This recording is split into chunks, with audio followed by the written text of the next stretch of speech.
Hello, in this video I'm going to talk about the velocity selector. We have a beam of charged particles. All of them have the same mass m, and all of them are traveling along this direction, but with a range of velocities. If there are no forces acting on them, then they should simply travel along a straight line, right? And all of them will exit the slit here. Now, what if I want to block out all the particles traveling at the wrong velocities and only allow particles traveling at a certain velocity to exit this slit here? That's what a velocity selector is about. Say we set up a pair of parallel plates so that we have a uniform downward electric field in this space here. How would the charged particles travel then? They'll all be deflected this way, right? In fact, this is a parabolic path because the particles will be experiencing a constant downward electric force of QE. As a result, all of them do not pass through this slit. How about we apply a magnetic field instead? So here I have a uniform magnetic field that's directed into the screen. How would these charged particles travel then? So,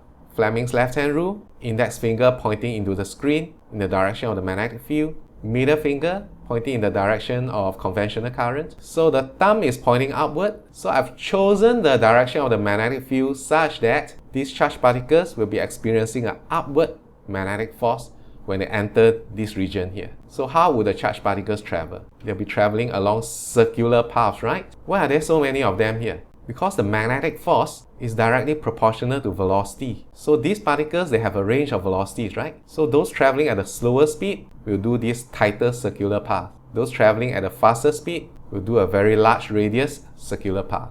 But again, all of them will be deflected upward and nobody passes through this slit here. Do you know what we should do? Yeah, of course, we should apply both the electric field and the magnetic field at the same time. When you have both these fields, some particles will be able to travel along a straight line to exit the slit here. These are the lucky particles whose downward electric force is exactly balanced by the upward magnetic force. And this happens only for particles which are traveling at the chosen velocity, which I denoted with V asterisk. It's super easy to calculate what this special velocity is. You simply write the magnetic force to be equals to the electric force. The magnetic force is BQV, the electric force is QE. So the special one, the chosen velocity, is equals to E divided by B. So if you have a particular velocity in mind, you just set up your electric field and magnetic field such that E divided by B is equals to the selected velocity. So among all these charged particles, only those traveling at this chosen velocity will be able to experience zero net force and travel along a straight line and end up collected when they exit this